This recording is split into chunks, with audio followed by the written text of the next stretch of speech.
There is a man standing at the edge of the camp. The fire is behind him.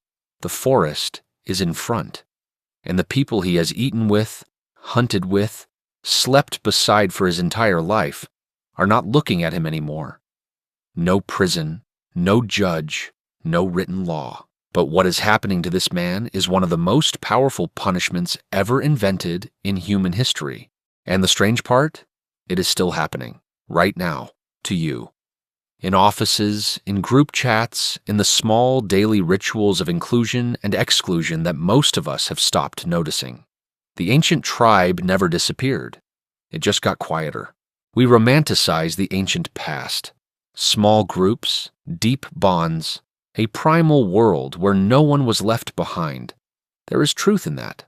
Hunter-gatherer bands, typically 20 to 50 people, were deeply cooperative. But cooperation requires enforcement, and enforcement requires consequences. Anthropologists studying the Hadza of Tanzania, the Kungsan of the Kalahari, the Aceh of Paraguay, have found something consistent.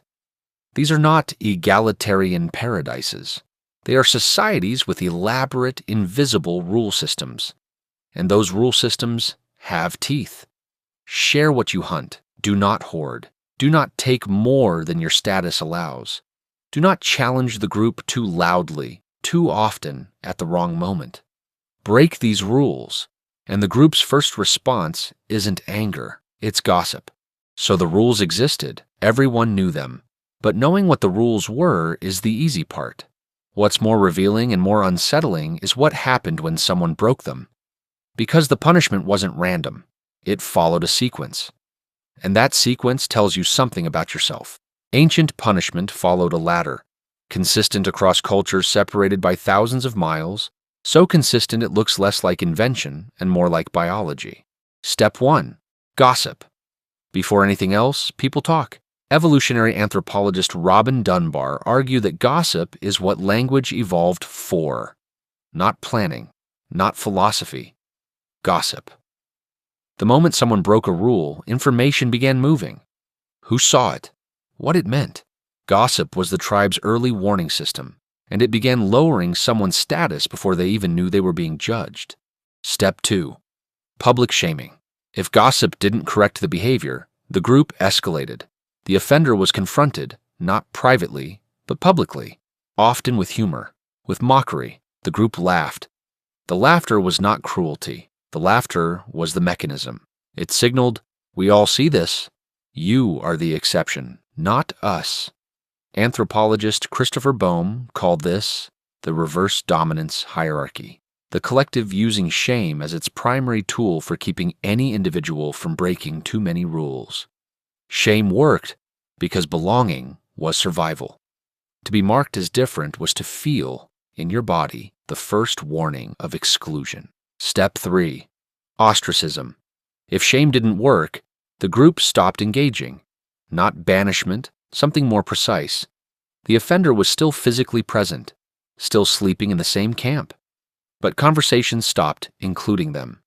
Eye contact dried up. Food distributed last, or not at all. The neuroscience here is extraordinary. Naomi Eisenberger at UCLA ran experiments with a simple virtual ball-tossing game. Cyberball.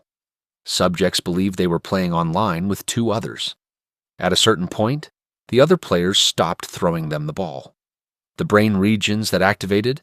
The anterior cingulate cortex, the anterior insula, were the same regions that activate in response to physical pain.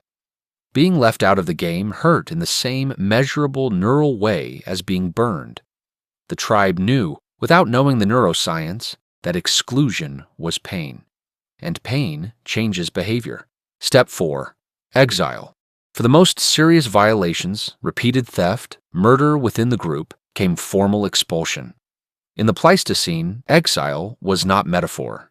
It meant exposure to predators, starvation, the collapse of every support structure keeping a human alive. In most cases, a death sentence, just one that unfolded slowly with more suffering than a clean killing. Now you know the machine. Gossip, shame, ostracism, exile, 4 steps, each one harder than the last, but the machine only makes sense if it targeted the right people. Here's where it gets complicated, because it didn't always. It was not always the cruel or the selfish who got pushed to the edge. The most commonly punished figures were the bully, someone who tried to dominate and take more than their share; the free rider, someone who consumed without contributing; but also the outlier, the person who thought differently, who questioned the group's decisions too persistently, who had a vision the group couldn't yet see. Evolutionary biologist David Sloan Wilson wrote about this tension. Groups that punished deviance too aggressively became stable, but brittle.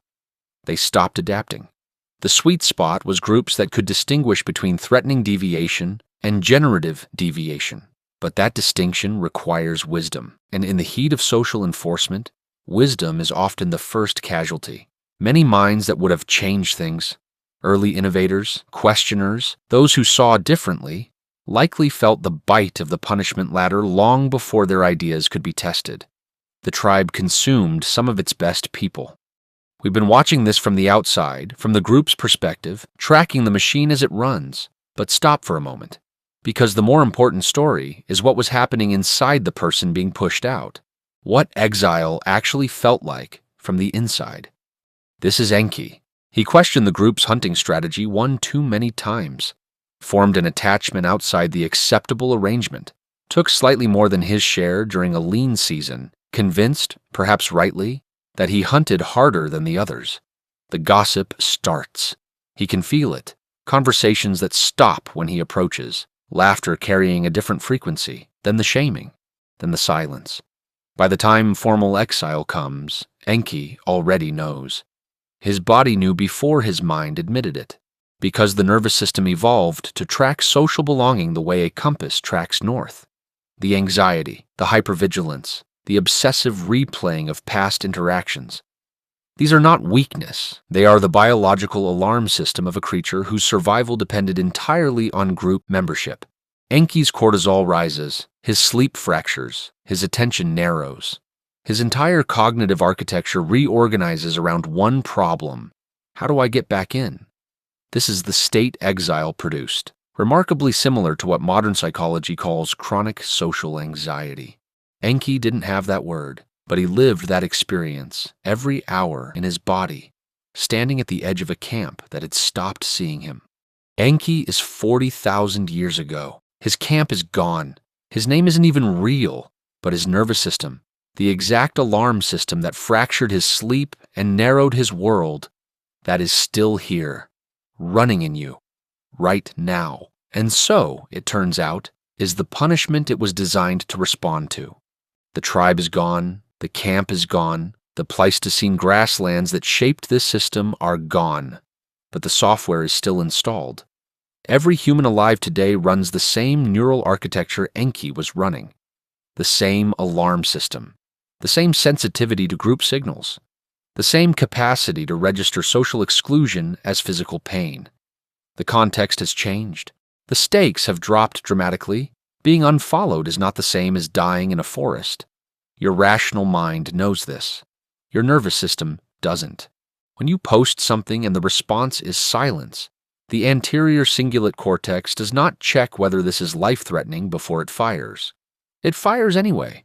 When you say something in a meeting and the room moves on without acknowledging you, something old and precise and biological activates. When you're excluded from a plan, dropped from a conversation, your body runs the full ancient protocol: the gossip, the shame, the ostracism, the exile, not as external events, as internal experiences, felt in the chest, the gut, the sleepless hours between 2 and 4 in the morning. You are not anxious because you are weak. You are anxious because you are a social animal whose nervous system spent 2 million years learning that exclusion is death. The tribe didn't disappear. It moved inside. Enki is still standing at the edge of the camp. But now you know he's not just a figure from the Pleistocene. He is the part of you that braces before a difficult conversation, that replays an awkward interaction for the 4th time, that needs, against all rational evidence, to know that the group still sees you. The rules have changed. The stakes have dropped. but the system is still running. And maybe, knowing where it came from, you can begin to relate to it differently, not as a flaw, as a feature, an ancient survival-grade feature running in a world that no longer needs it quite so desperately.